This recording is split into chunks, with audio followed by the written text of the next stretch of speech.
Comment on se retrouve?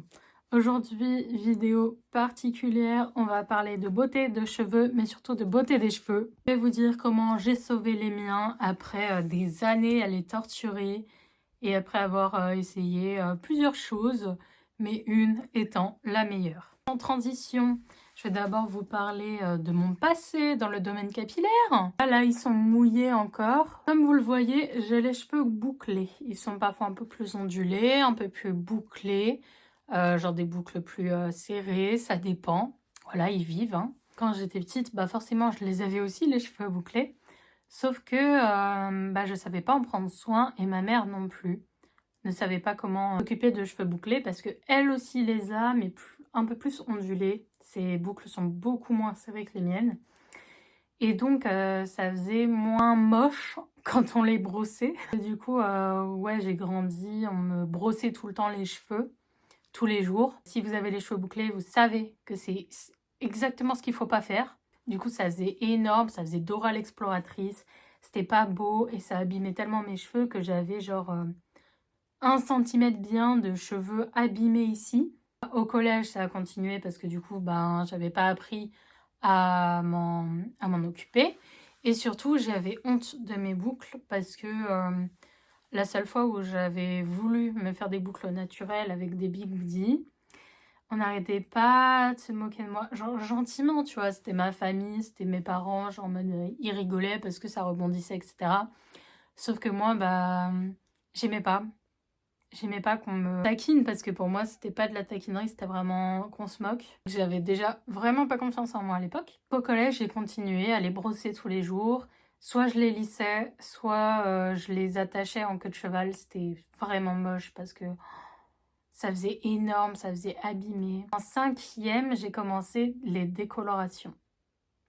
Alors, j'ai pas décoloré tous mes cheveux, mais j'ai fait un tie and dye au début. Ça, c'était en 5e. Et au fur et à mesure, j'ai remonté.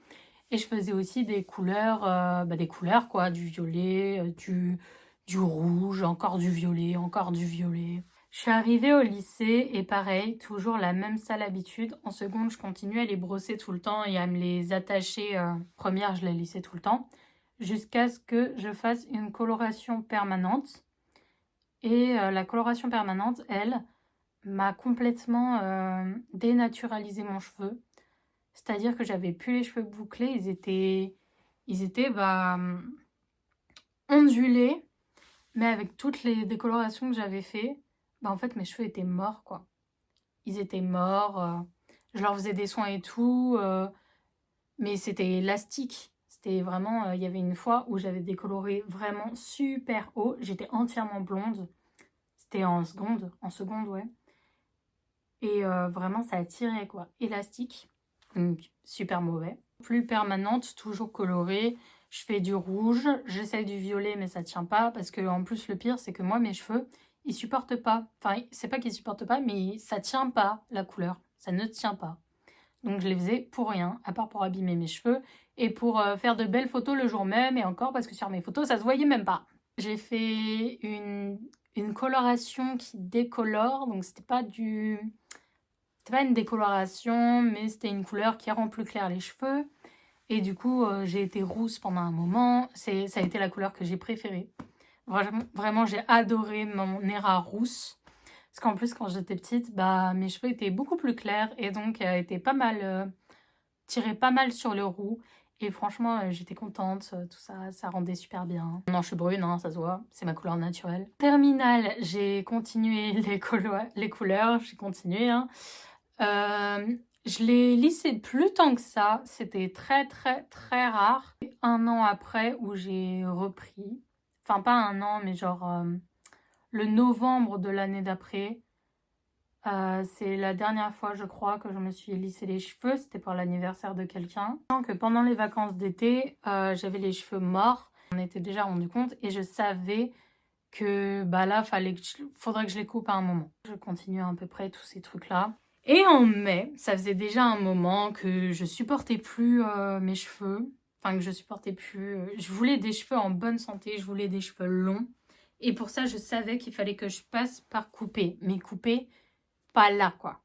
Voilà, parce que j'avais les cheveux environ à là, ou là, je sais pas parce qu'ils étaient abîmés. Je décide de me couper les cheveux, d'autant plus qu'il s'est passé un truc qui m'a motivée à avoir du changement. J'ai demandé à ma mère de m'aider.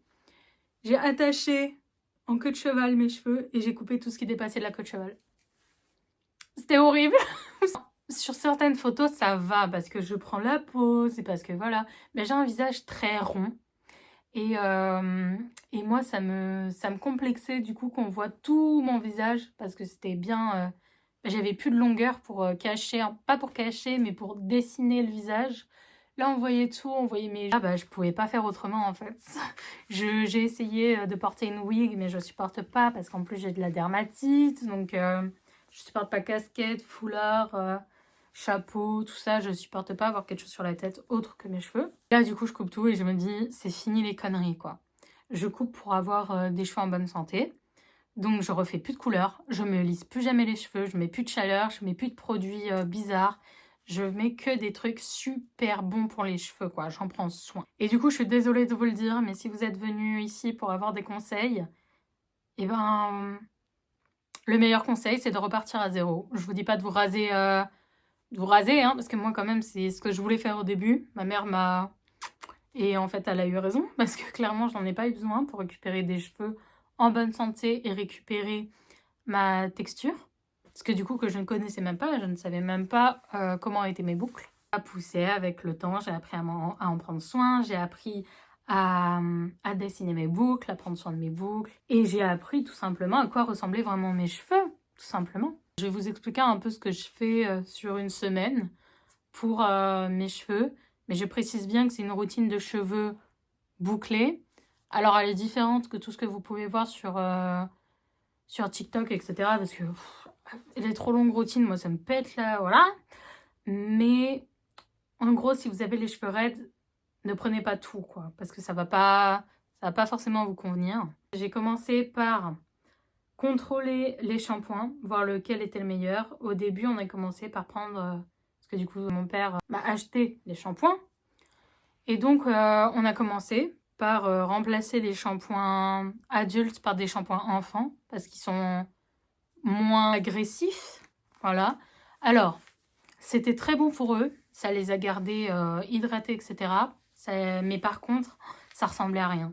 Ça ressemblait à rien parce que ça dessinait pas mes boucles, ça les pesait, enfin, ça allait pas. Et au fur et à mesure, bon, j'ai trouvé des shampoings cool à la lavande. Là, j'en ai un de chez Gifis, un shampoing à l'aloe vera.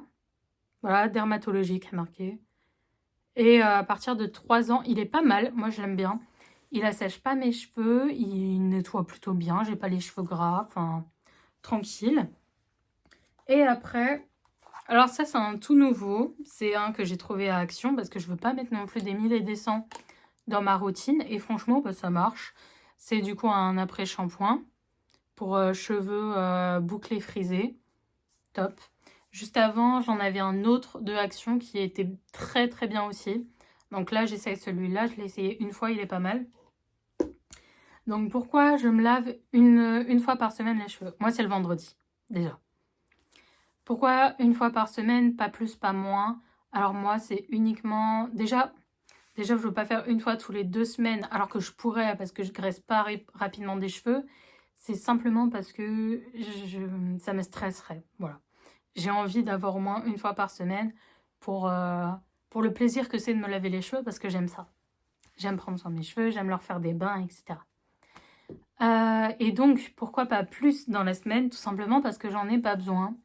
Mes cheveux ne graissent pas si vite que ça.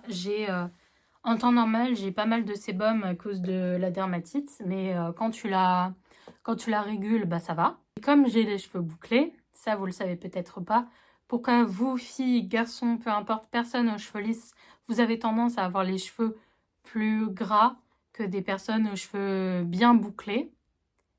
Bah en fait, c'est tout simplement parce que le sébum, sur des cheveux raides ou lisses, ou ondulé par rapport à bouclé, coule beaucoup plus rapidement et simplement puisque la boucle ne vient pas bloquer le sébum.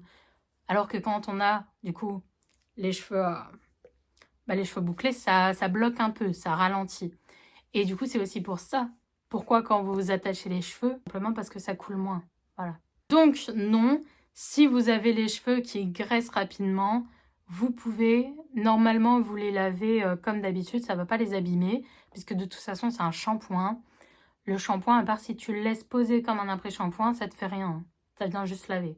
Normalement, je ne suis pas dermatologue, mais j'ai fait quelques recherches justement sur des sites de dermatologie. En fait, il n'y a pas de règle. Si tes cheveux graissent en 2-3 jours, tu peux te laver les cheveux tous les 2-3 jours. À moins que ça ne te dérange pas et que du coup, tu vas y faire une fois par semaine, même si tes cheveux graissent vite. Enfin, il n'y a pas de règle. Et les gens qui vous diront non, mais si tu le fais trop souvent, ça va abîmer tes cheveux. Pas forcément. Pas forcément, d'autant plus si vous utilisez des produits que vos cheveux apprécient fortement. Évidemment que ça ne va pas vous les abîmer.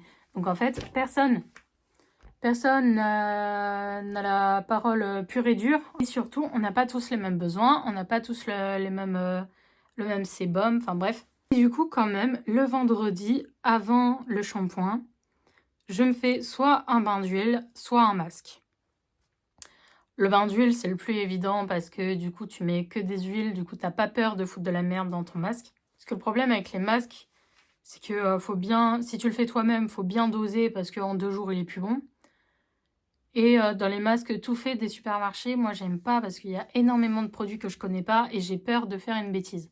Donc, le bain d'huile, c'est ce que je préfère. Moi, je mets parfois huile d'amande, huile de jojoba, un peu d'huile d'olive, ça dépend. Et parfois aussi des huiles essentielles.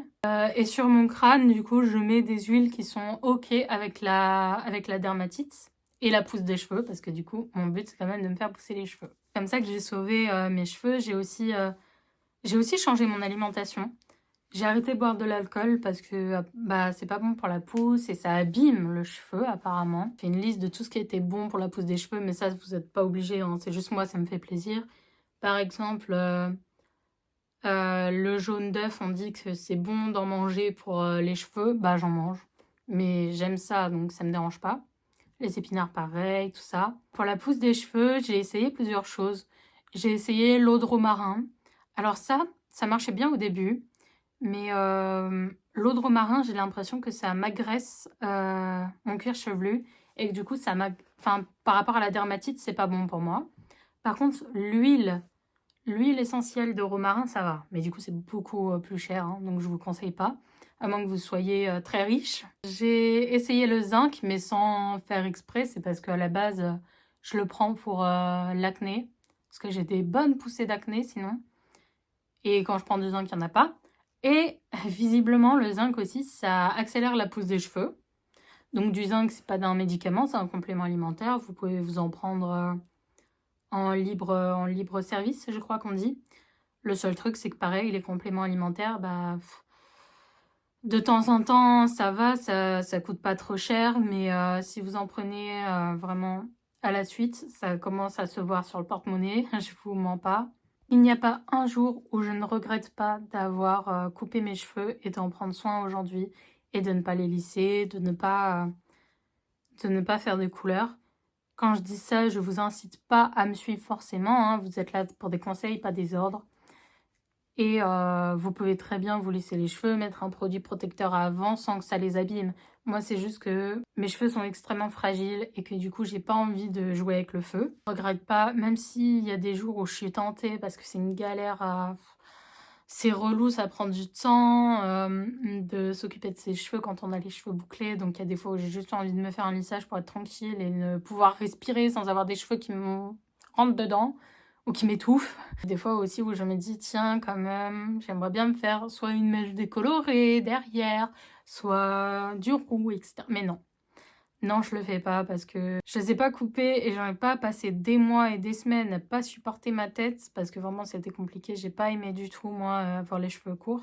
Donc j'ai pas fait tout ça pour rien, voilà. Et au final, j'aime être brune. J'ai appris à aimer le fait d'être brune. Et voilà. Mais je trouve toujours les rousses extrêmement belles. J'ai toujours un faible pour les rousses. Je crois que j'ai fait le tour de tout ce que j'avais à vous dire. J'espère que cette vidéo aura pu vous aider, que vous avez trouvé des conseils. N'hésitez pas à essayer du coup ce que je vous ai dit, hein. Je suis pas vraiment youtubeuse beauté, donc je sais pas si ça aura servi à quelque chose ou si ça aura été ennuyant. Mais bon, on se retrouve la semaine prochaine pour une nouvelle vidéo. Sur ce, prenez soin de vous et à très bientôt.